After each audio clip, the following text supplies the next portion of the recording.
It's the most natural thing in the world to want to hold people accountable for their behavior. If someone has acted in a way that is morally admirable, we think that it is fitting to praise them for their action. When someone has, without excuse, acted in a way that is clearly morally wrong, we think they are the appropriate target of blame and resentment, and perhaps, more than that, of punishment. But in fact, philosophers have long feared that our ordinary practices of holding ourselves and others morally responsible for our behavior rest on feet of clay. The most common worry is the topic of today's lecture, namely that there is a deep tension between the thought that people are morally responsible for their actions and a metaphysical thesis about how the world works at the deepest level. This is the thesis of determinism. If you had asked a scientifically literate person from the age of Newton until roughly the 1920s or 30s about their view on how the world works at the most fundamental level, the majority would have given you something like the following reply. The world is governed by deterministic laws of nature. What happens in the world is the product of the initial starting conditions of the world in conjunction with these laws of nature. To be sure, we don't currently know what all the laws of nature are, and we certainly don't have complete knowledge of the state of the world at any given point. But in principle, everything that happens in nature is subject to and explainable in terms of these deterministic laws, they would have said. In other words, they would have been apt to embrace a thesis which Richard Taylor, in today's reading, calls the thesis of metaphysical determinism. Given exactly what went before, the world could now be none other than it is.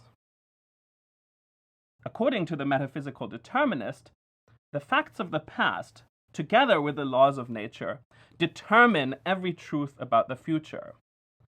So, if determinism is true then, given the actual past and holding fixed the laws of nature, only one future is possible at any moment in time. The French mathematician and natural philosopher Pierre-Simon Laplace makes this picture of the world vivid in a thought experiment. Imagine, he says, a supremely intelligent and knowledgeable being, a so-called Laplacian demon. This demon knows all the laws of nature, has complete knowledge of the present state of the world, and has unlimited computational power.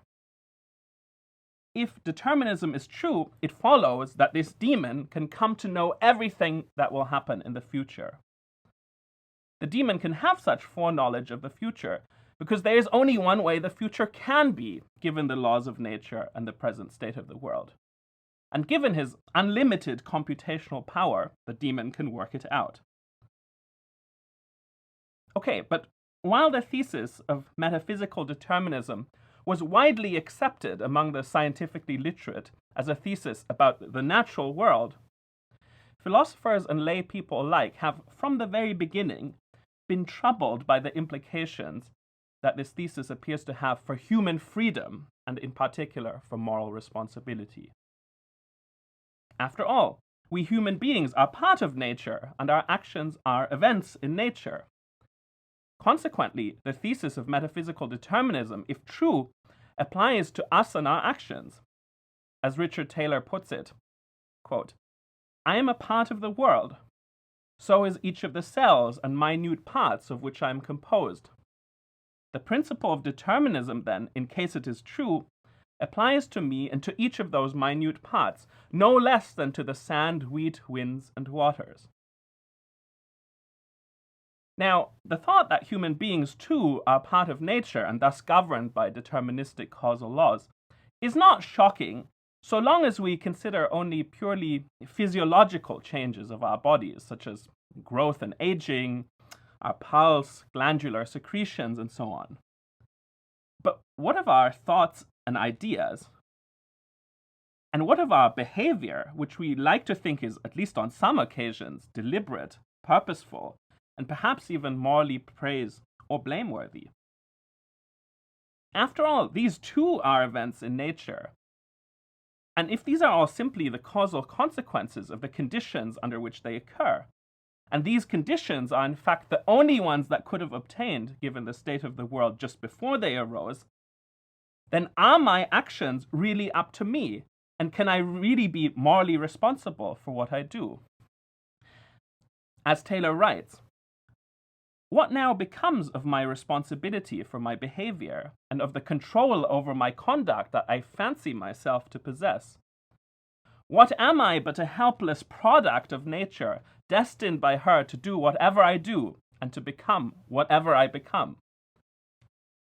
In short, the worrisome question is this: if the thesis of metaphysical determinism is true, then am I ever morally responsible for my behavior? Am I ever to be praised or blamed for my actions? Well, a simple argument suggests a negative answer.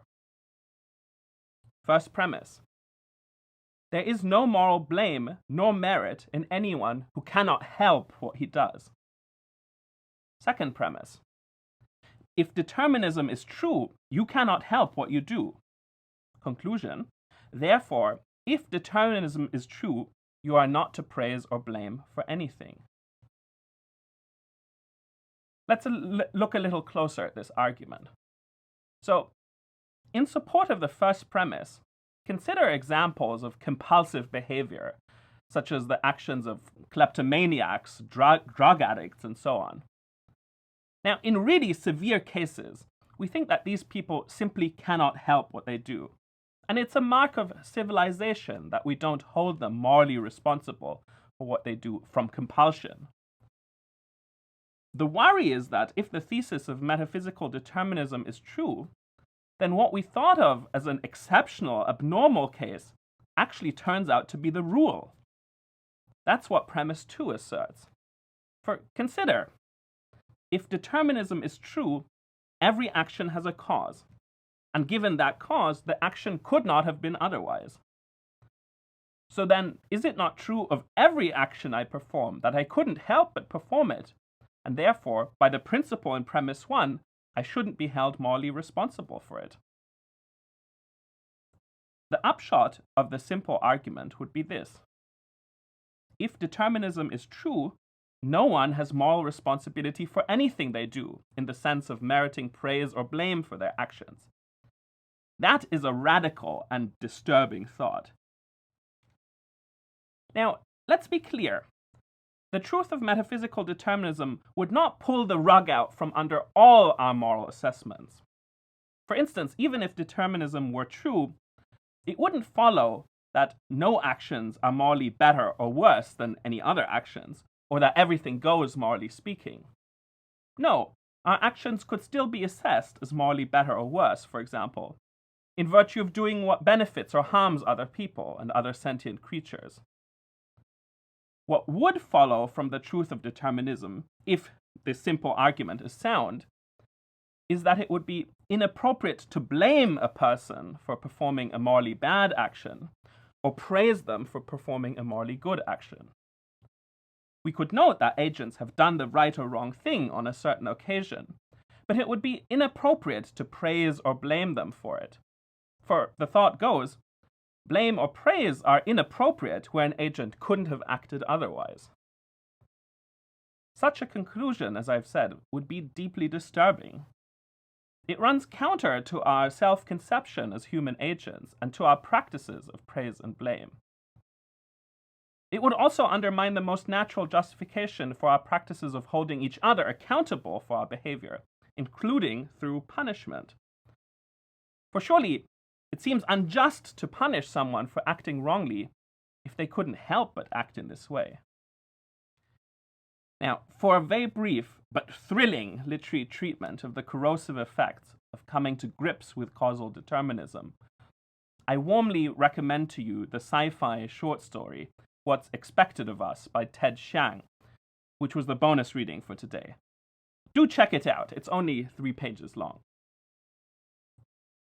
Okay, so this is where we stand. Taylor's simple argument posits that free will and moral responsibility are incompatible with the truth of determinism. So, if the thesis of metaphysical determinism is true, then we are not free in acting in a sense that would make us morally responsible for our behavior. To introduce a bit of jargon from the contemporary literature on free will, Taylor is a so-called incompatibilist about determinism and moral responsibility. For Taylor, the all-important question then is to work out if the thesis of metaphysical determinism is in fact true. As you know from the reading, Taylor's ultimate conclusion is that the thesis of metaphysical determinism ought to be rejected. In what follows, we will retrace Taylor's arguments against determinism and carefully unpack them. However, right at the end of today's lecture, we will revisit Taylor's simple argument, which purports to establish that determinism is incompatible with moral responsibility, and we'll give it a second critical look. Is it actually the case that the truth of determinism is incompatible with moral responsibility, as the simple argument asserts? Or can we perhaps find a way of resisting the simple argument after all? All right, but first things first, should we accept the thesis of determinism? Well, how does one approach such a vast question? Taylor has an answer. According to him, the question can, quote, like all good questions of philosophy, be answered only on the basis of certain data.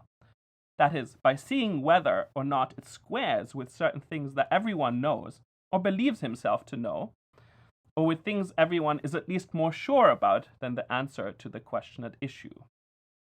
He goes on. There are two things about myself of which I feel quite certain.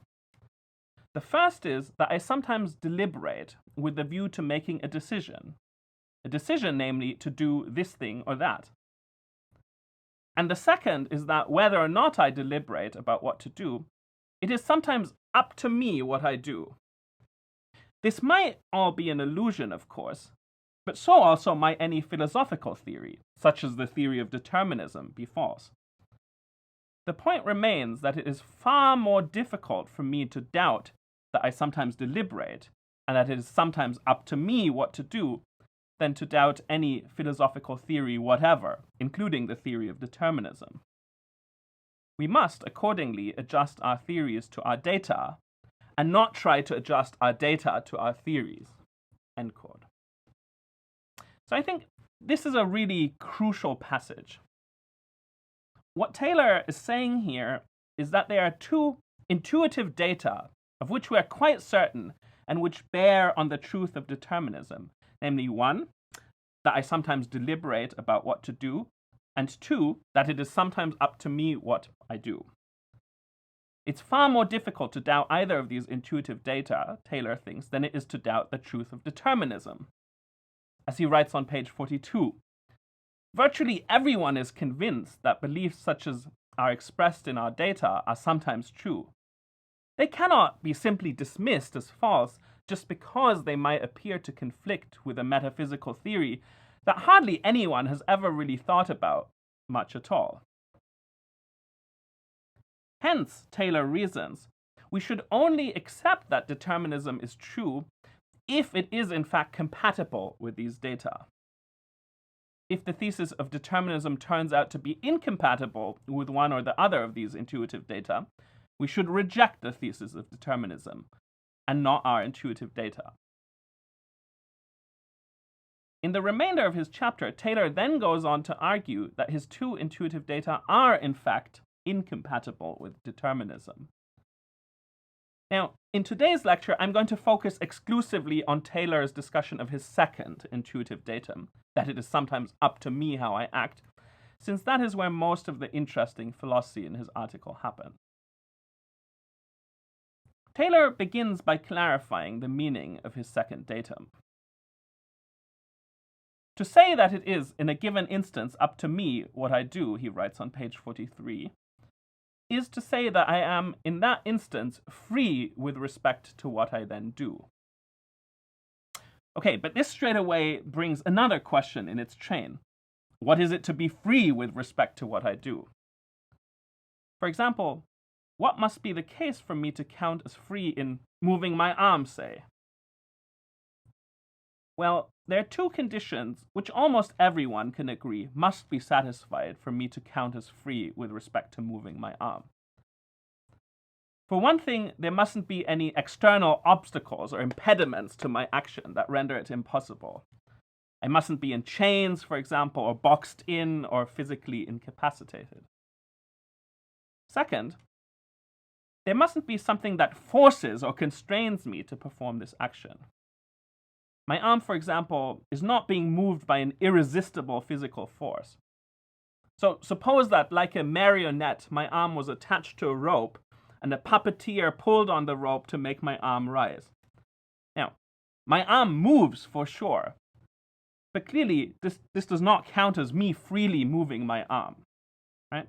So the absence of external obstacles and of force or constraint are both necessary conditions on my action being free. The question now is, and this is going to be our first thinking exercise for today, are these two necessary conditions also jointly sufficient for my action being free? In other words, is satisfying these two conditions all it takes for my action to be free? Or if that's not enough, why not? Why don't you pause the video and take a few minutes to consider these questions for yourself?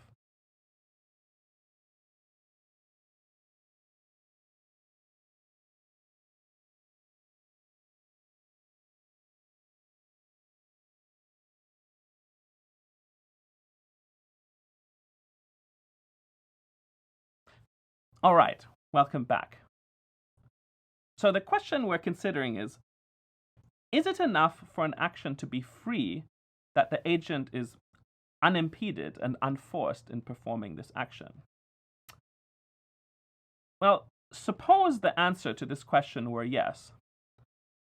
That would open the door to a happy resolution to the free will problem. For if free activity just is unforced, unimpeded activity, then there is in fact no inconsistency between affirming determinism and the claim that I am sometimes free. For my actions can be free in the sense of being unforced and unimpeded, even though they are subject to deterministic laws of nature, which mean that I could not have acted otherwise. So-called soft determinists or compatibilists take exactly this line. They maintain that we can reconcile determinism with free action. More specifically, soft determinists or compatibilists typically affirm three claims. First, they claim determinism is true. Thus, all human behavior is caused and determined. Second, voluntary behavior is nonetheless free to the extent that it is not externally constrained or impeded. Thirdly, they claim that the causes of voluntary behavior are certain states, events, or conditions within the agent himself, namely his own acts of will or volitions, choices, decisions, desires, and so on. In other words, the soft determinist claims that if my action is unimpeded and unconstrained and arises from my own inner desires, choices, or volitions, then it is free. That is all it takes. Moreover, even if determinism is true, the soft determinist claims, there's a perfectly intelligible sense in which I could have acted otherwise. It is this. Had my inner states been different, so had I desired or chosen or willed to act otherwise, then I would have acted otherwise. So this soft determinist or compatibilist gambit holds out the hope that even if determinism is true, our actions could nonetheless be free and therefore the appropriate objects of moral praise or blame. Richard Taylor, however, is not buying it at all. To his mind, the soft determinist view of what it takes for an action to be free is much too undemanding. Surely, he argues, My action is only free if those inner states that determine what I do are themselves up to me. But if determinism is true, they are not up to me. For those inner states themselves have causes and could not have been otherwise given the initial conditions. To Taylor, it is cold comfort to state, as the compatibilist does, that if my choices or volitions had been otherwise, I would have acted otherwise. That is true enough. The point, however, is that they couldn't have been otherwise. Given the prior history of the world and the laws of nature, my choices or volitions could not, in fact, have been any different than they, in fact, were. So even if it is true that if my desires and volitions had been otherwise, I could have acted otherwise, the antecedent of this conditional is never fulfilled. Hence, he writes, we cannot avoid concluding that, given the causal conditions of those inner states, I could not have decided, willed, chosen, or desired other than I in fact did, for this is a logical consequence of the very definition of determinism. And this casts doubt on the idea that my actions are really free, if determinism is true. As Taylor puts it on page 50, determinism cannot be reconciled with our second datum, that it is sometimes up to me what I'm going to do. For if it is ever really up to me whether to do this thing or that, then, as we have seen, each alternative course of action must be such that I can do it. Not that I can do it in some abstruse or hypothetical sense of can, not that I could do it if only something were true that is not true, but in the sense that it is then and there within my power to do it. But this is never so if determinism is true. Whatever I do at any time is the only thing I can do, given the conditions that precede my doing it. End quote. Taylor drives home this point with a very nice thought experiment, which he thinks refutes the soft determinist's conception of freedom. Now, before we reconstruct his argument together, why don't you have a go at this yourself? Look at your text and ask yourself two questions. First, what is the thought experiment that Taylor presents to refute soft determinism? And secondly, why does Taylor think his thought experiment shows that soft determinism must be false? I'll wait for you.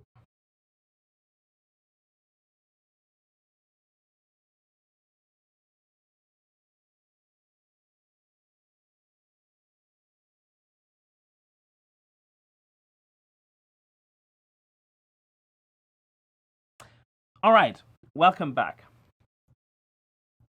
Let's give a name to Taylor's thought experiment. Let's call it the brain manipulation case.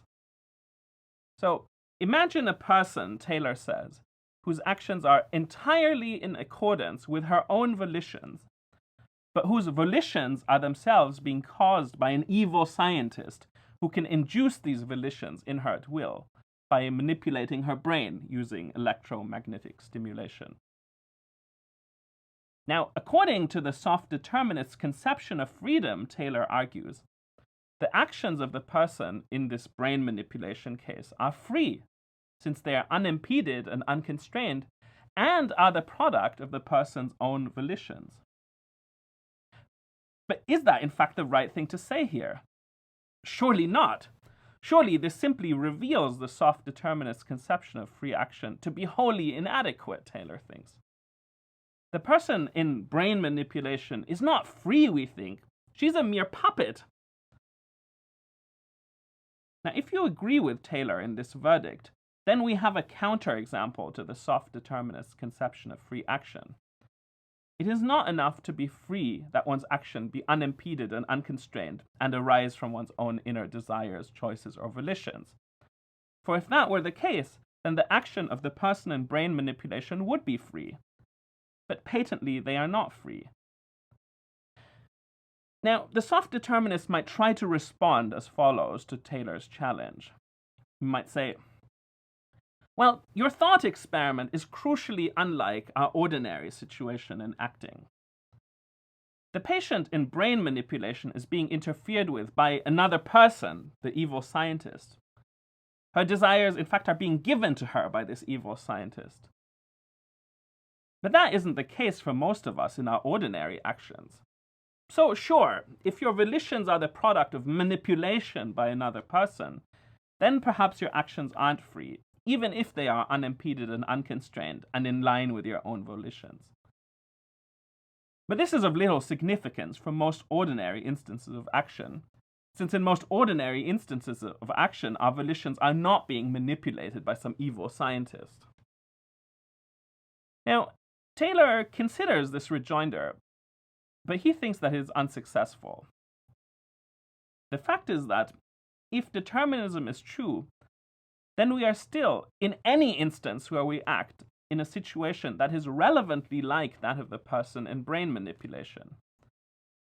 Our desires may not be given to us by another human agent, as in the thought experiment. Rather, they may be the product of hereditary or environmental factors. But surely this difference does not matter. As he writes on page 47, whether a desire that causes my body to behave in a certain way is inflicted upon me by another person, or derived from hereditary factors, or indeed from anything at all, matters not the least. In any case, if it is in fact the cause of my bodily behavior, I cannot help but act in accordance with it. Wherever it came from, whether from personal or impersonal origins, it was entirely caused or determined, and not within my control.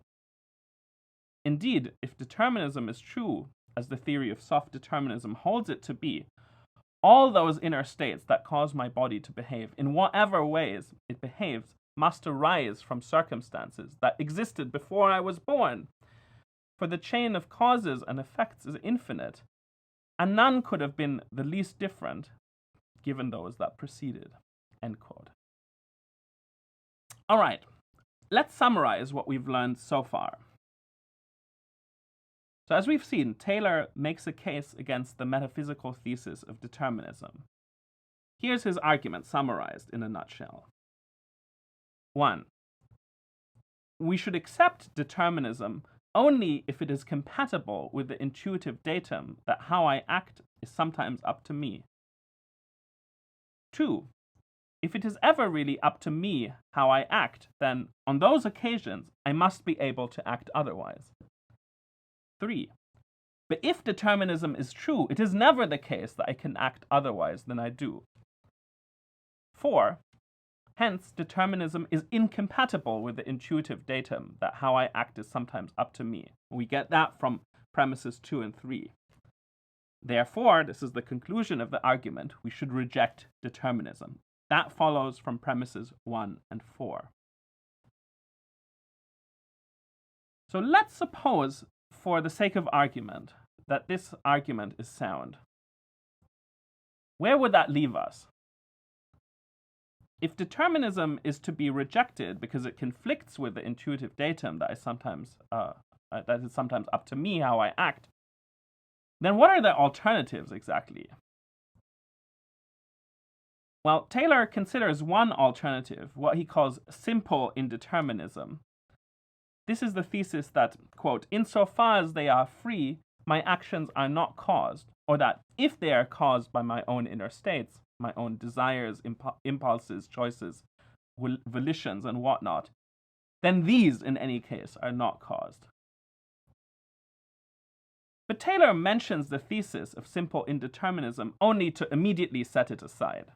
It strikes him, in fact, as a complete non-starter. For simple indeterminism does not appear to help at all in making sense of the intuitive datum that it is sometimes up to me how I act. Think about it. If simple indeterminism is true, then my bodily movements, insofar as they are free, are uncaused or the product of desires that are themselves uncaused.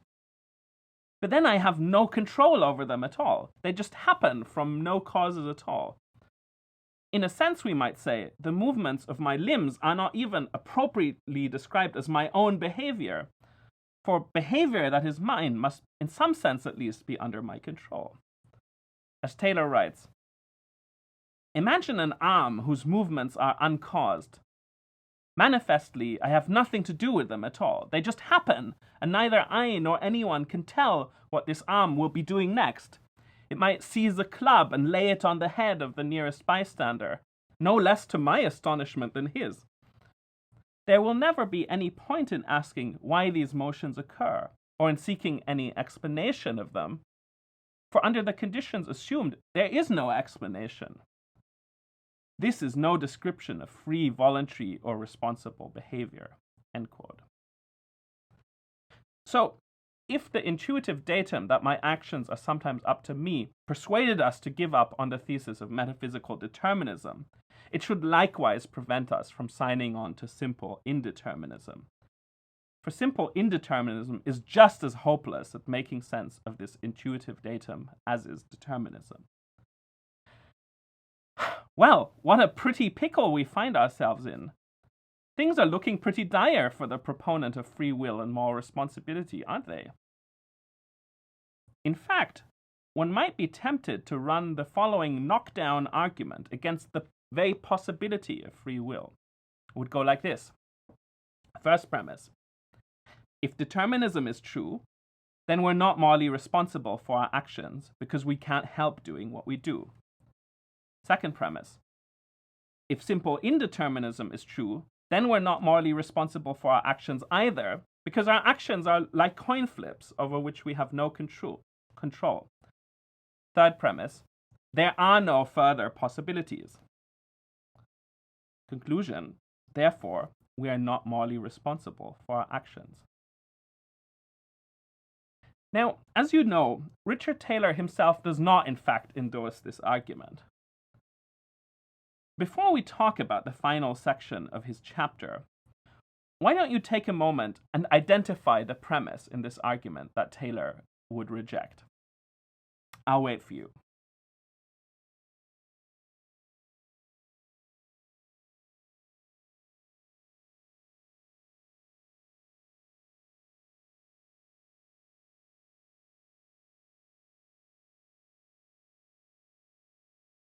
All right, welcome back. If your answer is premise 3, then bingo, you got it right. Give yourself a pat on the back. Taylor does not in fact believe that determinism and simple indeterminism exhaust the relevant possibilities. To make sense of the intuitive datum that how I act is sometimes up to me, Taylor thinks that we have to reject both determinism and indeterminism, and instead endorse an entirely different way of thinking about human agency.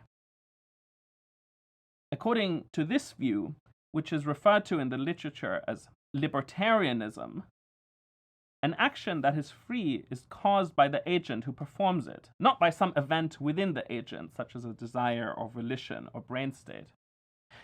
And crucially, no antecedent conditions were sufficient for the agent performing just that action. It was up to the agent whether or not to act in this way or not.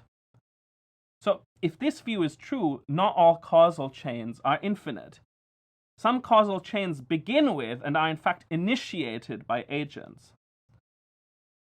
Moreover, agents initiate these causal chains under conditions that do not determine what action they shall perform. Now, as Taylor notes, this libertarian conception of human agency has quite a bit going for it. Most importantly, it fits what people take themselves to be, namely beings who decide their own behavior, who at least on many occasions have control over what they do and could have acted otherwise, instead of being beings whose behavior is simply the causal consequence of conditions that were not ultimately up to them. Indeed, Taylor thinks that if we're trying to accommodate the datum that how we act is at least sometimes up to us, then libertarianism seems really the only game in town. As he writes, if we are to suppose that it is sometimes up to me what I do, and understand this in a sense that is not consistent with determinism, we must suppose that I am an agent or being who initiates his own actions, sometimes under conditions that do not determine what action I shall perform.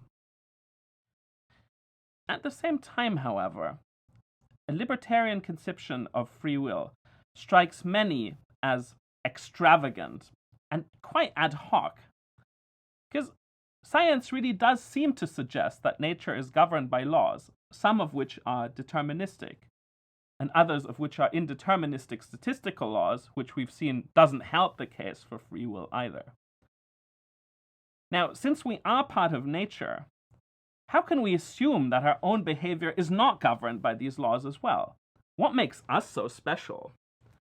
There seems to be very little to motivate this thought other than that it is necessary in order to make sense of the idea that our actions are sometimes up to us. But isn't this just rationalization and philosophical special pleading? Taylor himself is painfully aware of these worries. As he writes in closing his chapter, one can hardly affirm such a theory of agency with complete comfort, and not wholly without embarrassment, for the conception of agents and their powers which is involved in it is strange indeed, if not positively mysterious. In fact, one can hardly be blamed here for simply denying our data outright, rather than embracing this theory, to which they do most certainly point. Our data rest on nothing more than fairly common consent. These data might simply be illusions. All right, so much for Richard Taylor's arguments in his chapter.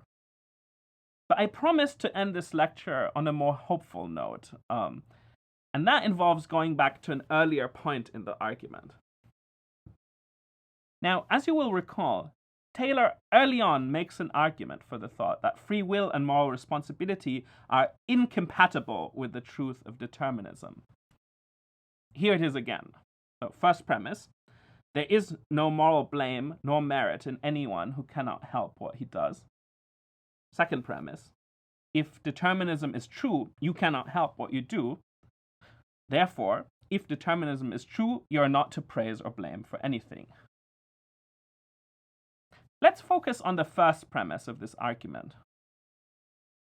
What does it mean to say exactly that someone cannot help what he does? Well, the way in which Taylor himself glosses this is that someone who cannot help what he does is someone who could not have acted otherwise than he did. This is what is known in the free will literature as the so-called principle of alternate possibilities. So let's substitute this into the argument. The argument would then read as follows. There is no moral blame nor merit in anyone who could not have acted otherwise than he did. If determinism is true, then no person could have acted otherwise than he did. Therefore, if determinism is true, no person is to praise or blame for anything. All right, having cleaned up the argument in this way, let's now ask, is this in fact as unimpeachable an argument as Taylor thinks? Or could we perhaps find fault with it somehow? In particular, should we accept its first premise, the principle of alternate possibilities? Is it really the case that I can only be morally responsible for an action in the sense of being eligible for praise or blame if I could have acted otherwise?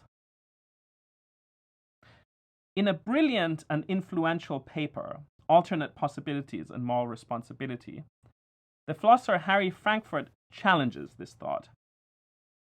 He has us imagine the following scenario. Suppose that an evil neuroscientist by the name of Black wants Jones to perform a certain action. Let's imagine that the action in question is something morally bad, like assassinating some innocent politician.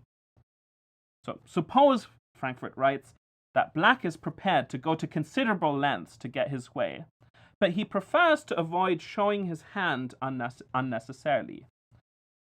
So he waits until Jones is about to make up his mind what to do, should he shoot the politician or not, and he does nothing unless it is clear to him that Jones is going to decide to do something other than what he wants him to do. Right? If it does become clear that Jones is going to decide to do something else, Black would take effective steps, so by stepping in and manipulating Jones's brain, to ensure that Jones decides to do, and that he does do whatever Black wants him to do. Whatever Jones's initial preferences and inclinations, then, Black will have his way. However, as a matter of fact, let's imagine that in this specific case, Jones independently decides to shoot the politician and pulls the trigger. Black never, in fact, needs to intervene. What are we to make of this case? Well, here's the lesson that Harry Frankfurt wants you to draw. Doesn't Jones seem responsible and blameworthy for shooting the politician? Because he decided to do so completely on his own. Black never intervened. But it seems that, given Black's presence, Jones couldn't have made a different choice, because Black wouldn't have let him. He would have interfered with Jones's brain had he been on the precipice of deciding otherwise.